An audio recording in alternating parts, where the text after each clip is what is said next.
بسم اللہ الرحمن الرحیم۔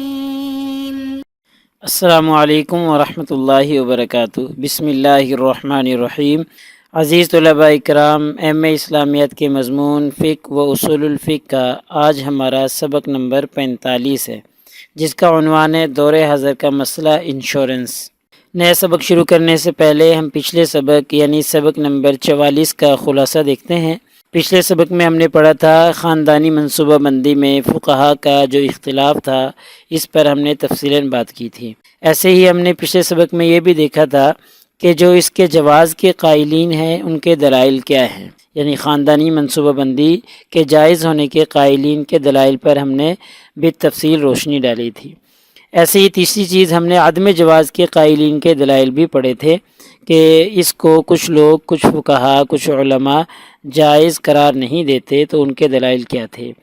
پھر آخر میں ہم نے دونوں میں تطبیق کی صورت پیش کی تھی کہ دونوں میں تطبیق کی صورت کیا ہے، اور مفتہ بہی جو مسلک ہے جس پہ فتویٰ دیا جاتا ہے وہ ان دونوں میں سے کون سا ہے، اس پر ہماری تفصیلاً بات ہو گئی تھی۔ تو انشاءاللہ آج کے اس سبق میں ہم پڑھیں گے کہ بیمہ یعنی انشورنس کا تعارف کیا ہے، اور انشورنس کی اقسام پر تفصیلاً بات کریں گے۔ ایسے ہی فقہی اداروں کی اس کے بارے میں آراء کیا ہیں کہ فقہی ادارے جتنے بھی ہیں وہ انشورنس یعنی بیمہ کے بارے میں کیا آراء رکھتے ہیں، ان کی مختلف آراء پر تفصیلاً بات کی جائے گی۔ ایسے ہی بیمہ کے حرام ہونے کے دلائل پر تفصیلی گفتگو ہوگی۔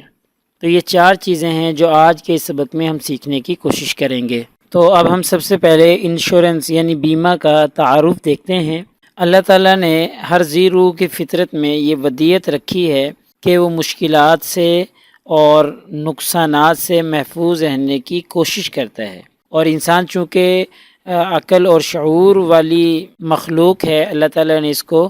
عقل اور علم جیسا اور شعور جیسی نعمت عطا فرمائی ہے۔ اس وجہ سے اس معاملے میں یعنی نقصانات سے محفوظ رہنے کے معاملے میں یہ دوسری مخلوقات سے نمایاں حیثیت رکھتا ہے، اور اسلامی تعلیمات جو ہیں وہ بھی چونکہ فطرت کے قریب ہیں، اسی لیے اسلام نے بھی نقصان پہنچانے اور نقصان اٹھانے دونوں سے منع کیا ہے۔ جیسا کہ حدیث میں آتا ہے، نبی کریم صلی اللہ علیہ وسلم نے فرمایا لا ضرر ولا ضرار، کہ نہ نقصان اٹھاؤ اور نہ نقصان پہنچاؤ۔ تو اس لیے ابتدائی سے حضرت آدم علیہ السلام کی اولاد نے، بنی نوع آدم نے مشکلات اور تکالیف کا مقابلہ کرنے کے لیے مختلف قسم کے طریقے اپنانا شروع کر دیے، اور وقت کے ساتھ ساتھ ان میں بہتری خود بخود آتی چلی گئی۔ موسم کی سختیوں سے محفوظ رہنے کے لیے پہلے تو غاروں میں سکونت اختیار کی جاتی تھی، پھر اس کے بعد انسانوں نے کچے مکانات بنانا شروع کیے، ان میں اپنی زندگی کو محفوظ کرنے کی کوشش کی، اور پھر آہستہ آہستہ آج کل کے دور میں انسان پختہ مکانوں میں رہائش اختیار کرتا ہے۔ تو اس طریقے سے انسان کی کوشش یہی ہے کہ وہ کسی بھی نقصان سے اور کسی بھی تکلیف اور مشکل کام سے بچنے کی کوشش کرے اور محفوظ رہے اس طرح کی چیزوں سے، یعنی خطرات جتنے بھی ہیں ان کا مقابلہ کرے اور ان سے محفوظ رہنے کی کوشش کرے۔ اسی طریقے سے قدیم زمانے سے ہی خطرات کا مقابلہ کرنے کے لیے اجتماعی منصوبہ بندی کر لی گئی تھی۔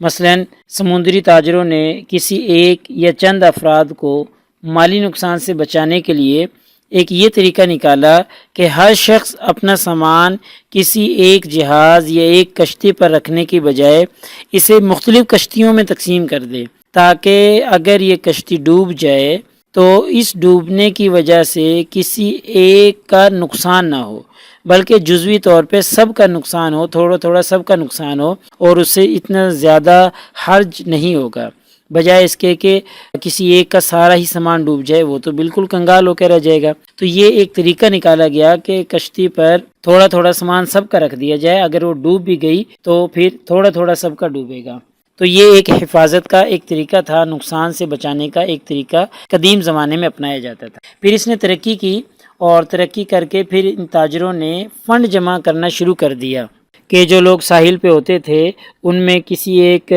معتد آدمی کو جو جس کے اوپر اعتماد ہوتا تھا اس کو ہر تاجر ایک فنڈ جمع کرواتا تھا کہ اگر ان تاجروں میں سے جو اس کمیٹی کے ممبر ہوتے ہیں ان میں سے کسی کا بھی کوئی نقصان ہو گیا تو پھر یہ جو سب تھوڑا تھوڑا فنڈ جمع کرواتے ہیں اس سے اس کے نقصان کو پورا کر دیا جائے۔ تو اس طریقے سے یہ فنڈ جمع کرنا شروع کر دیا اور بعد میں یہی انشورنس کہلایا اور یہی بیمہ کہلانا شروع کر دیا۔ پھر بتدریج یہی سلسلہ آگے چلتا رہا اور پھر لوگوں نے زندگی کا بیمہ، زندگی کا انشورنس کروانا شروع کر دیا، اشیاء کا جو ہے انشورنس کروانا شروع کر دیا، ایسے ہی ذمہ داریوں کا جو ہے انشورنس کروانا شروع کر دیا۔ آگے چل کر ہم بیمہ کی یا انشورنس کی اقسام میں تفصیلاً اس پہ بات کریں گے۔ بہرحال خلاصہ یہ ہے کہ نقصان سے بچاؤ کے لیے یا نقصان کے تدارک کے لیے جو فنڈ جمع کیا جاتا ہے اور پھر اس کے ذریعے نقصان کو دور کیا جاتا ہے اسے بیمہ یا انشورنس کہا جاتا ہے۔ موجودہ دور میں انشورنس کی مختلف پالیسیوں کو 3 بڑی اقسام میں تقسیم کیا جاتا ہے۔ ان میں سے پہلی قسم جو ہے وہ زندگی کا انشورنس ہے، زندگی کا بیمہ ہے۔ بیمہ کی اس قسم میں جو کمپنی ہے وہ پالیسی ہولڈر سے ایک مخصوص رقم ایک مخصوص مدت کے لیے مثلا 10 سال، 15 سال یا 20 سالوں تک لیتی ہے اور اس سے یہ وعدہ کرتی ہے کہ اگر پالیسی ہولڈر کا اس معاہدے کے دوران، یعنی ابھی یہ 15 سال کا عرصہ چل رہا تھا، اس معاہدے کے دوران اس کا انتقال ہو گیا تو کمپنی ایک متعین رقم بیمہ دار کے نامزد افراد کو دے گی، اور اگر بیمہ دار مدت معاہدہ تک زندہ رہا تو اس کو اپنی جمع شدہ رقم کے ساتھ منافع بھی دیا جائے گا۔ اور یہ سارا معاملہ تب طے پایا جاتا ہے کہ اس کا ڈاکٹری معائنہ کروایا جاتا ہے اور اس کی عمر کا لحاظ رکھا جاتا ہے، اس کی صحت چیک کی جاتی ہے اور اس کے عام معمولات زندگی جو ہوتے ہیں ان کو دیکھا جاتا ہے۔ اس کے بعد کمپنی جو ہے وہ بیمہ دار سے انشورنس کرتی ہے، بیمہ کرتی ہے۔ بہرحال زندگی کے بیمہ کا خلاصہ یہ ہے جو کہ پہلی قسم ہے کہ بیمہ دار کمپنی کو ایک متعین مدت تک کچھ رقم دیتا رہتا ہے اور اگر اس مدت کے دوران اس کا انتقال ہو جائے تو پھر اس کے نامزد افراد کو یہ رقم دے دی جاتی ہے، اور اگر اس کی مدت پوری ہو جائے تو پھر منافع کے ساتھ اس کو اس کی جمع شدہ رقم واپس کی جاتی ہے۔ تو بیمہ کی دوسری قسم ہے اشیاء کا بیمہ کرنا۔ پہلے اس کو مثال سے سمجھ لیں، جیسے کسی نے کوئی گاڑی خریدی اور گاڑی خرید کر اس کا بیمہ کروا لیا، اس کا انشورنس کروا لیا۔ اب 1 سال کے لیے بالفرض اس نے انشورنس کروایا اور کمپنی کو ادائیگی کر دی، جو قسط تھی، جو پیمنٹ تھی وہ ادا کر دی۔ تو اب 1 سال کے لیے کمپنی ذمہ دار ہوگی کہ اگر گاڑی کو کسی بھی قسم کا کوئی حادثہ پیش آ گیا، گاڑی کا کسی بھی قسم کا کوئی نقصان ہو گیا یا گاڑی میں آگ لگ گئی تو کمپنی اس سب کی ذمہ دار ہوگی۔ لیکن اگر وہ 1 سال کے بعد کوئی حادثہ پیش آتا ہے تو پھر کمپنی ذمہ دار نہیں ہوگی، بلکہ جو پالیسی ہولڈر ہے جس نے بیمہ کروایا ہے وہ خود اس کا ذمہ دار ہوگا۔ تو یہ اشیاء کا بیمہ مختلف چیزوں کا کروایا جا سکتا ہے، جیسے ابھی ہم نے گاڑی کی مثال دیکھ لی، ایسے ہی گھر کا بیمہ کروایا جا سکتا ہے، تجارتی اشیاء جو ہیں ان کا بیمہ کروایا جا سکتا ہے، دفاتر ہیں جو ان کا کروایا جا سکتا ہے، کارخانے، فیکٹریاں، مل، ان کا کروایا جا سکتا ہے، ہوائی جہاز وغیرہ کا کروایا جا سکتا ہے۔ تو اس طرح کسی بھی چیز کا بیمہ کروایا جا سکتا ہے۔ تو اس میں یہی ہوتا ہے کہ ایک مدت تک چیز کا بیمہ کروا لیا جاتا ہے، اس مدت کے دوران جو کمپنی ہوتی ہے وہ کسی بھی قسم کے نقصان کی ذمہ دار ہوتی ہے، اس کے بعد پھر وہ ذمہ دار نہیں ہوتی۔ تیسری قسم ذمہ داریوں کا بیمہ، اس کو پہلے ایک مثال سے سمجھ لیں کہ بالفرض اگر کوئی ڈرائیور ہے اور وہ گاڑی ڈرائیو کر رہا ہے تو گاڑی ڈرائیونگ کے دوران کوئی حادثہ پیش آیا اور اس حادثے میں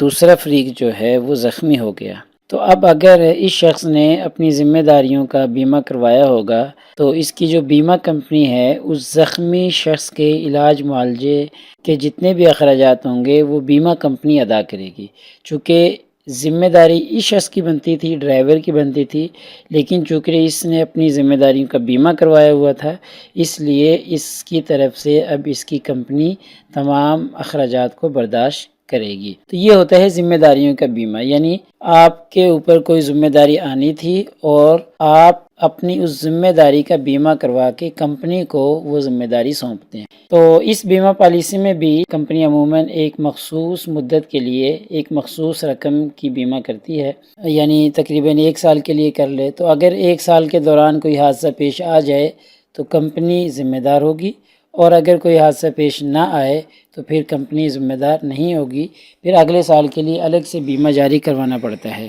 اور یہ بیمہ ہر ایسے کام کے لیے کروایا جا سکتا ہے جس میں ایک فریق کے کسی عمل سے کسی تیسرے فریق کو نقصان پہنچنے کا اندیشہ ہو۔ اب ہم بات کرتے ہیں کہ فقہی اداروں کی اس کے بارے میں یعنی انشورنس اور بیمہ کے بارے میں کیا آراء ہیں۔ تو عمومی طور پہ بیمہ کے متعلق انشورنس کے حوالے سے اجتماعی طور پر جو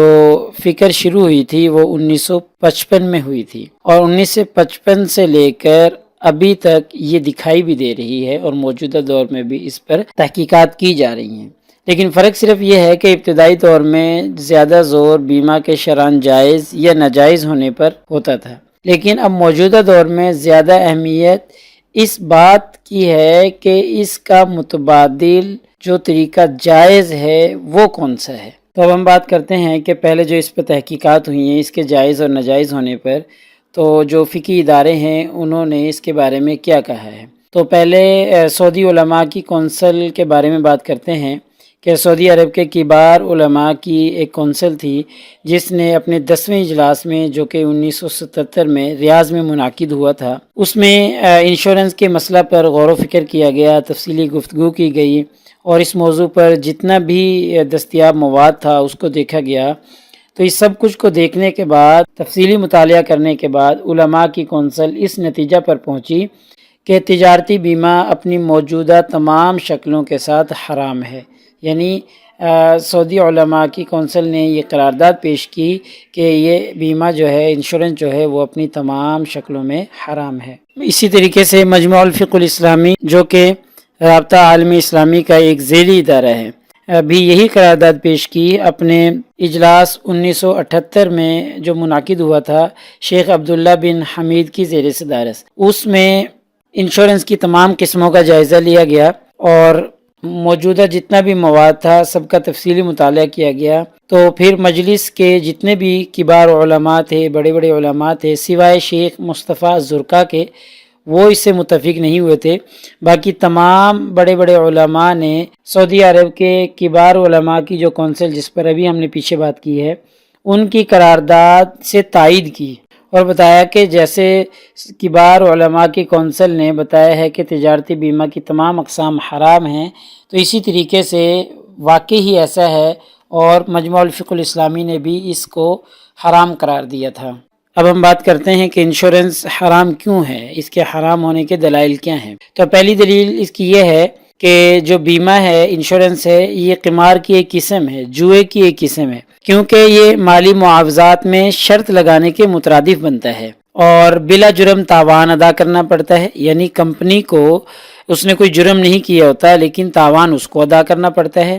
ایسے ہی بغیر کسی مقابل کے منافع حاصل کرنا ہوتا ہے اس میں، یعنی جو بیمہ ہولڈر ہوتا ہے، انشورنس ہولڈر جو ہے، وہ بغیر کسی مقابل کے منافع حاصل کر رہا ہوتا ہے۔ اس نے جتنے پیسے کمپنی کو دیے ہوتے ہیں اور اس کے بدلے میں وہ منافع لے رہا ہوتا ہے، اور یہ منافع کسی کے بدلے میں نہیں ہے، تو اسی کو قمار اور جوا کہا جاتا ہے، اور اللہ تعالیٰ نے قمار کو حرام قرار دیا ہے۔ اسی طریقے سے انشورنس میں ربا کی، سود کی دونوں قسمیں پائی جاتی ہیں۔ جب انشورنس کمپنی بیمہ دار کو یا اس کے نامزد کردہ افراد کو جمع شدہ رقم سے زیادہ ادا کرتی ہے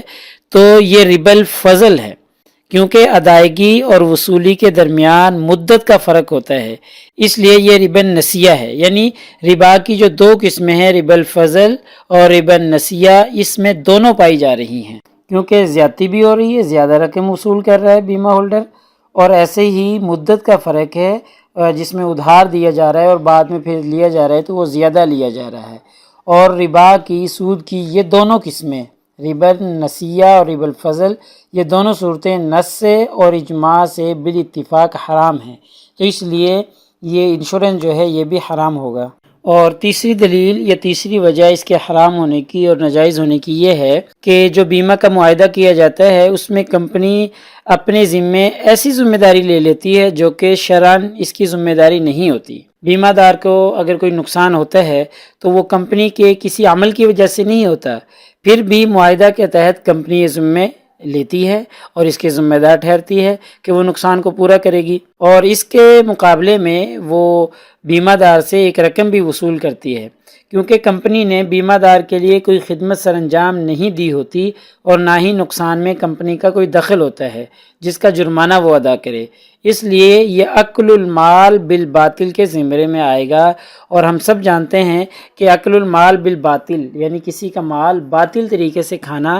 یہ حرام ہے، شریعت میں اس کی اجازت نہیں ہے۔ تو اس میں کمپنی چونکہ اکل المال بالباطل کے زمرے میں آتی ہے، اس لیے یہ معاہدہ شرعاً جائز نہیں ہوگا۔ لہٰذا ہمارے سبق کا خلاصہ یہ بنا کہ آج ہم نے بیمہ یعنی انشورنس کا تعارف پڑھ لیا، انشورنس کی 3 اقسام پر ہم نے تفصیلی گفتگو کی، اور ساتھ ہم نے فقہی اداروں کی آراء پر بھی بات کی ہے، چند فقہی اداروں کی آراء پیش کی ہیں، اور پھر آخر میں بیمہ کے حرام ہونے کے اسباب اور وجوہات کا بھی ہم نے ذکر کیا ہے۔ انشاءاللہ سبق نمبر 46 میں ہم دور حاضر کا مسئلہ کریڈٹ کارڈ پر بات کریں گے۔ جزاکم اللہ خیر۔ السلام علیکم ورحمۃ اللہ وبرکاتہ۔